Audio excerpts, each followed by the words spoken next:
मित्रांनो, कालच्या तासिकेमध्ये आपण कॉम्प्लेटिंग स्क्वेअर मेथडचा अभ्यास सुरू केलेला आहे. या कॉम्प्लेटिंग स्क्वेअर मेथडचे काही एक्झाम्पल्स आपण गेल्या तासिकेमध्ये सॉल्व केले होते, परंतु त्याच्यामध्ये डिफरंट टाईपचे काही एक्झाम्पल्स असतील ते सॉल्व करण्याचा आजच्या तासिकेमध्ये आपण प्रयत्न करणार आहोत. तर पहा, आता त्यानंतरचं आता आपण गेल्या तासिकेमध्ये 2 एक्झाम्पल सॉल्व केले, तर 3 नंबरचं एक्झाम्पल आपण आता सॉल्व करून घेऊ. Example number 3, x square minus 5x minus 6 equal to 0. तर कॉम्प्लेटिंग स्क्वेअर मेथडमध्ये काय केलं, आपल्याला हा जो आपला कॉन्स्टंट टर्म आहे, हे कॉन्स्टंट टर्म आपण निग्लेक्ट करायचं आहे आणि त्याच्याऐवजी आपण के वापरायचं आहे. x square minus 5x plus K equal to, आपण जे 2 फॉर्मॅट घेतले होते, तर इथं मिडलला साईड मायनस असल्यामुळं आपल्याला फॉर एक्सपेंड फॉर्म वापरावं लागणार, x minus A bracket square. आता याचा एक्सपेंड करून घेऊ, X square minus 5x plus K equal to, याचा एक्सपेंड फॉर्म तयार होतो X square minus 2ax plus A square. आता या दोन्ही क्वाड्रेटिक इक्वेशनचं आपल्याला कंपॅरिझन करायचं आहे. त्या कंपॅरिझनवरून आपल्याला ए ची किंमत फाइंड करायची आहे. तर एक्स स्क्वेअर सेम आहे, या ठिकाणी मायनस साइन सेम आहे. 5 च्या ऐवजी या ठिकाणी 2a आलेले आहेत, म्हणजेच 5 इक्वल टू 2a. आता हे 2 मल्टिप्लायचे डिवाइड होणार, 5/2 इक्वल टू a. पाठीमागच्या 2 एक्झाम्पल्समध्ये या ठिकाणी जो काही नंबर होता तो 2 ने डिवाइड होत होता, परंतु या एक्झाम्पलमध्ये हा नंबर डिवाइड होत नाही. याची किंमत याच ठिकाणी अशीच फ्रॅक्शनमध्ये ठेवायची आहे, आपल्याला पॉईंटमध्ये किंमत काढायची नाही. म्हणजे ए मिळालं आपल्याला 5/2. आता आपण नंबरचं कंपॅरिझन केलं तर के इक्वल टू येते A square, K equal to A square, k equal to, take the value of a, 5/2 bracket square, k equal to 5 square 25 and 2 square 4. अशा पद्धतीने आपल्याला k ची किंमत मिळालेली आहे 25/4. आता हे k ची किंमत आपलं जे मुख्य समीकरण होतं किंवा इक्वेशन होतं, त्या k च्या जागेवर एकदा आपल्याला ऍड करायचे आहे आणि सबट्रॅक्ट करायचे आहे, आणि त्यानंतर आपलं जे कॉन्स्टंट टर्म होतो ते पण लिहायचं आहे.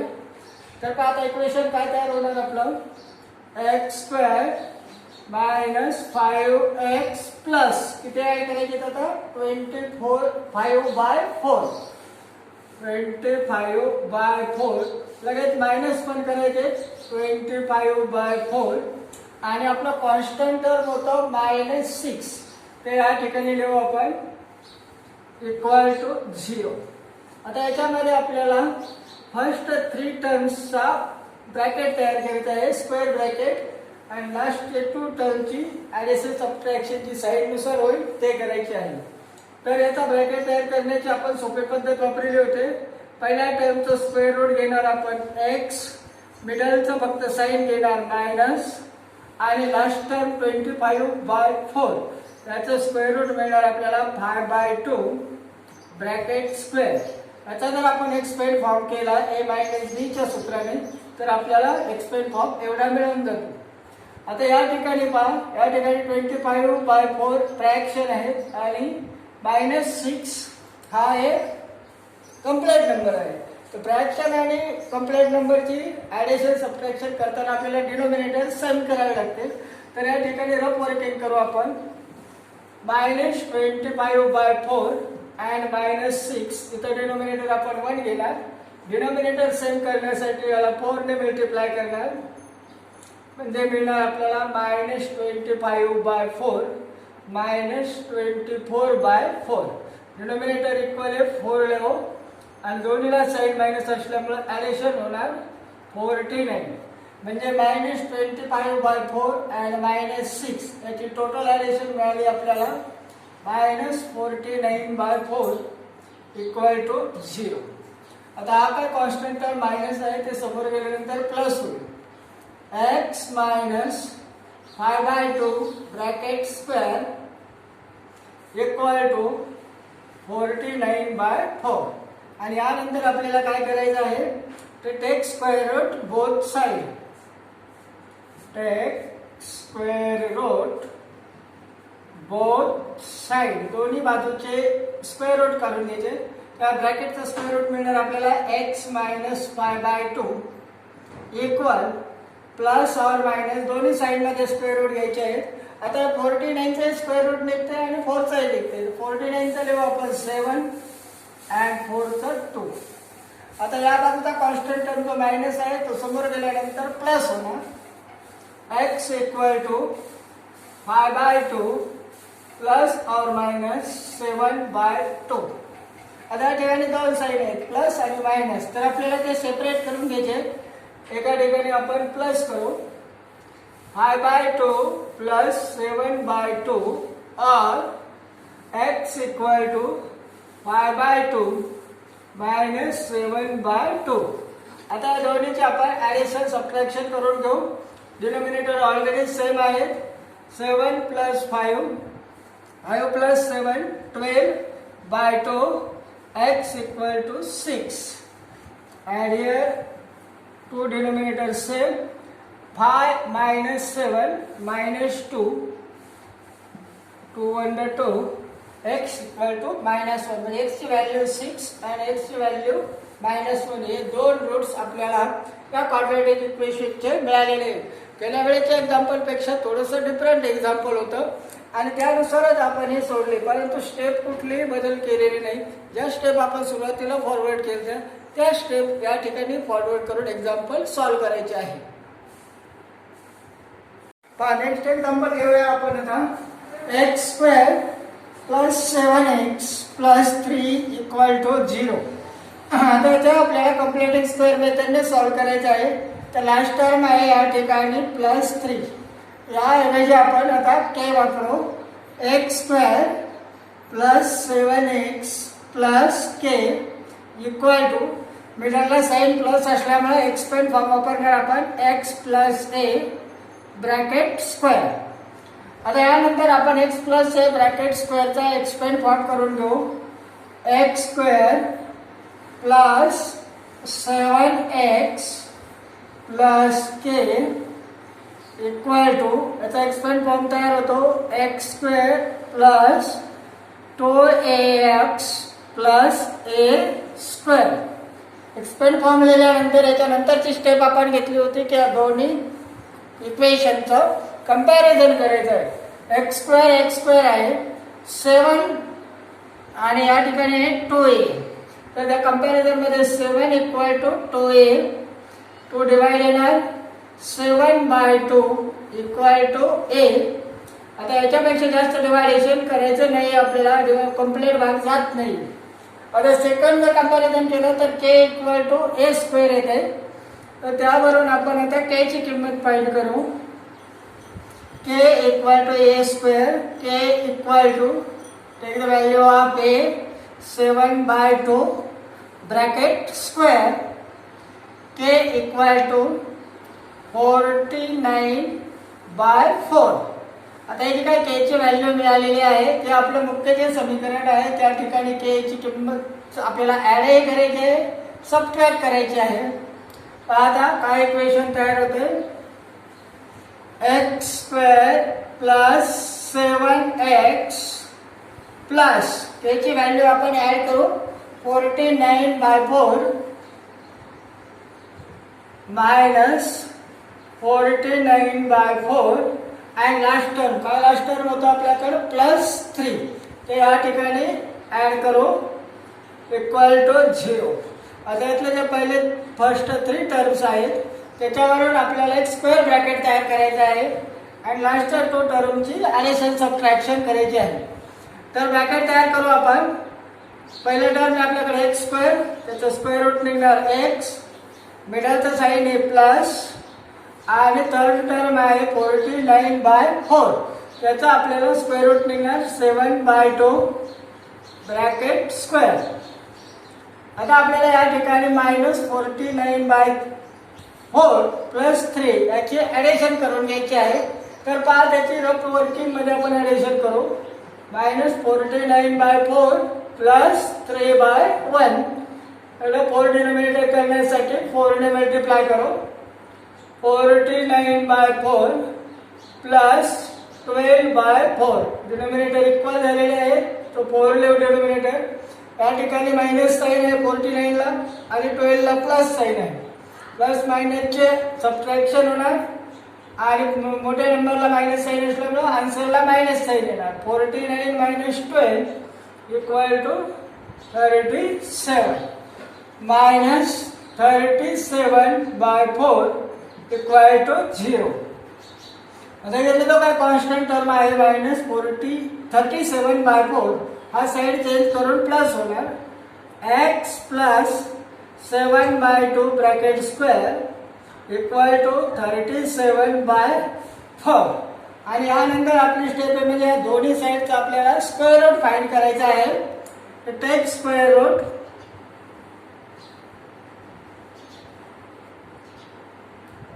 Of both side. दोन्ही बाजूचे वर्गमूळ जर काढले तर या बाजूचा वर्गमूळ मिळणार आपल्याला x प्लस 7/2 इक्वल आता 37. याचा स्क्वेअर रूट निघत नाही. प्लस मायनस मध्ये आपण लिहू √37. प्राईम नंबर असल्यामुळे याचे फॅक्टरी पडणार नाहीये आणि 4चा स्क्वेअर रूट निघणार 2. आता हे जे प्लस 7/2 आहे साईड चेंज केल्यानंतर होणार minus. x equal to -7/2 plus or minus √37/2. आता प्लस साइन आणि मायनस साइनच्या आपण दोन भागामध्ये उत्तर काढू. x equal to -7 plus √37/2. हे दोन्हीचा डिनोमिनेटर सेम असल्यामुळे तो एकाच वेळेस लिहिला. और x इक्वल टू -7 प्लस √37/2. अशा पद्धतीने या क्वाड्रेटिक इक्वेशनचे हे दोन स्क्वेअर रूट आपल्याला मिळालेले आहेत. घेतलेले आपण 5x² - 4x - 3 इक्वल टू 0. परंतु कॉम्प्लेटिंग मेथड शिकवितानाच मी तुम्हाला सुरुवातीला कंडिशन काय सांगितले होते की जो x² हा जो क्वाड्रेटिक टर्म आहे याचा कोफिशियंट फक्त 1 पाहिजे. 1 पेक्षा जर वेगळा असला तर ते क्वाड्रेटिक इक्वेशन पुढे सॉल्व्ह होत नाही. मग या ठिकाणी तर क्वाड्रेटिक टर्मचा कोफिशियंट 5 आलेला आहे. तो 5 आपल्याला कन्व्हर्टिंग करायचा आहे आणि 1 आणायचा आहे त्या ठिकाणी. तर या ठिकाणी जर आपल्याला 1 आणायचं असेल तर हा त्या ठिकाणी जो नंबर आहे या नंबरने पूर्ण इक्वेशनला आपल्याला डिवाइड करावं लागतं. या ठिकाणी 5 आहे म्हणजे पूर्ण इक्वेशनला 5 ने डिवाइड करणार आहोत आपण. इथे आपण या पद्धतीने लिहू डिवाइडिंग बाय 5. तर सर्व बाजूला दोन्ही बाजूला या बाजूलाही आणि या बाजूलाही आता आपण 5 ने डिवाइड करणार आहोत. तर या ठिकाणी काय टर्म होणार का आपली 5x² -5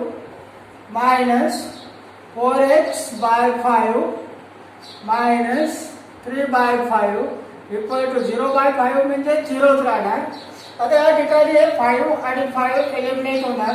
बाकी या ठिकाणी डिवायडेशन होत नाही, या ठिकाणी डिवायडेशन होत नाही. म्हणजे आपल्याला क्वाड्रेटिक इक्वेशन मिळाले आता x² - 4/5x -3/5 इक्वल टू 0. आता हे क्वाड्रेटिक इक्वेशन या ठिकाणी कोफिशियंट त्याचा 1 आलेला आहे. म्हणजे आता हे क्वाड्रेटिक इक्वेशन कॉम्प्लेटिंग स्क्वेअर मेथडने सॉल्व्ह करण्यासाठी रेडी झालेलं आहे. तर आता कॉम्प्लेटिंग स्क्वेअर मेथडमध्ये आपण ज्या पद्धतीने पाठीमागचे एक्झाम्पल सोडले त्याच पद्धतीने हे एक्झाम्पल सोडू. कॉन्स्टंट टर्म आहे आपल्याकडे -3/5. तर हा -3/5 च्या ऐवजी आपण k लिहू. x² - 4/5x plus k equal to. आता या ठिकाणी आपल्याला मिडलला मायनस साइन आल्यामुळे एक्सपेंड फॉर्म वापरावा लागणार. x - a bracket square. आता या ब्रॅकेटचा आपण एक्सपेंड तयार करू. x² - 4/5x plus k equal to x square minus 2ax plus x square. आता दोन्हीचा कंपॅरिझन केला तर या 4/5 च्या ऐवजी आपल्याकडे या ठिकाणी गेले 2a. तर 4/5 इक्वल टू a. आता या ठिकाणी आपल्याला हे जे 2 मल्टिप्लाय ते डिवाइड होऊन या 5 ला मल्टिप्लाय येणार. म्हणजे 4/5 आणि हे 2 मल्टिप्लायचे डिवाइड होते या ठिकाणी ते 5 ला मल्टिप्लाय झाले इक्वल टू a. 4 या 2 ने 4 ला डिवाइड होते ते डिवायडेशन करू आपण. 2 1 2 2 2 4. तर 2/5 इक्वल टू a. त्या पद्धतीने आपल्याला a ची किंमत मिळालेली आहे. आता हे a ची किंमत मिळाल्यानंतर त्याच्यावरून आपल्याला k ची किंमत फाइंड करायची आहे. कंपॅरिझन केला तर k इक्वल टू मिळते आपल्याला a square. k equal to a ची व्हॅल्यू आहे आपल्याकडे 2/5 bracket square. k equal to 4/25. 2 square 4 5 square 25. या ठिकाणी आपल्याला k ची व्हॅल्यू मिळालेली आहे. k ची व्हॅल्यू मिळाल्यानंतर आपल्या ओरिजिनल जे काही इक्वेशन आहे या ठिकाणी तयार झालेलं या इक्वेशन मध्ये ती किंमत आपल्याला ऍड करायची आहे आणि सबट्रॅक्टही करायची आहे. तर इक्वेशन आहे आपल्याकडे x square minus 4/5x plus 4/25 minus 4/25 आणि लास्ट टर्म होतो आपल्याकडे मायनस 3/5 इक्वल टू 0. आता हे फर्स्ट 3 टर्म वरून स्क्वेअर ब्रॅकेट लास्टच्या 2 टर्मची ऍडिशन सबट्रॅक्शन एक्स स्क्वेअर. याचा ब्रॅकेट तयार करताना होणार एक्स स्क्वेअरचा स्क्वेअर रूट एक्स मिडलचं साईड मायनस 4चं स्क्वेअर रूट 2 25चं स्क्वेअर रूट 5 ब्रॅकेट स्क्वेअर. आता या दोन्हीलाही साईन मायनस मायनस आहे परंतु डिनोमिनेटर इक्वल आहे. त्याची जर आपण रफ वर्किंग मध्ये ऍडिशन करून घेतले तर काय येईल मायनस 4/25 मायनस 3/5. हा 5 डिनोमिनेटरचं 25 मध्ये कन्वर्ट करण्यासाठी याला आपण 5 ने मल्टिप्लाय करणार. म्हणजे मिळणार आपल्याला मायनस 4/25 मायनस 15/25 डिनोमिनेटर इक्वल आणि मायनस मायनस असल्यामुळे ऍडिशन होणार 15 4 19 मायनस 19/25 या दोन्हीचे ऍडिशन मिळाले आपल्याला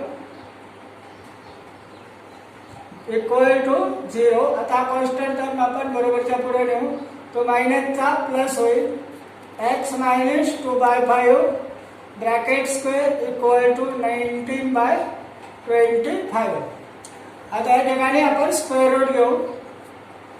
take square root both side. Square root घेतलं तर ब्रॅकेटचं स्क्वेअर रूट मिळेल आपल्याला x minus 2/5 equal plus or minus 19चं स्क्वेअर रूट निघत नाहीये आणि 25चं स्क्वेअर रूट मिळेल आपल्याला 5.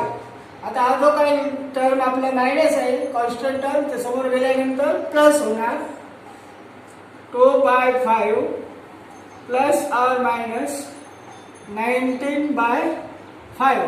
दोन्हीचा डिनोमिनेटर सेम आहे फक्त जसं एकदा प्लस मध्ये किंमत तयार करून एकदा मायनस मध्ये तयार करू. x इक्वल टू 2 प्लस √ 19/5 और x इक्वल टू 2 मायनस √ 19/5. अशा पद्धतीने एक्झाम्पलच्या 2 रूट्स आपल्याला मिळालेले आहेत. हे एक्झाम्पल्स बाकीच्या एक्झाम्पल्स पेक्षा डिफरंट होतं कारण या ठिकाणी एक्स स्क्वेअरला डिनोमिनेटर 1 पेक्षा डिफरंट मिळालेला होता. तो डिफरंटचा डिनोमिनेटर आला तर त्याचा 1 करणं आपल्याला गरजेचं आहे. तोपर्यंत कम्प्लिटिंग मेथड फॉरवर्ड करता येत नाही. मग 1 करण्यासाठी काय करायचं तर जो नंबर मिळेल तुम्हाला त्या नंबरने पूर्ण इक्वेशनला डिवाइड करून घ्या. डिवाइड केल्यानंतर जो इक्वेशन मिळेल ते इक्वेशन रेडी होतं कम्प्लिटिंग स्क्वेअर मेथडने सोडण्यासाठी.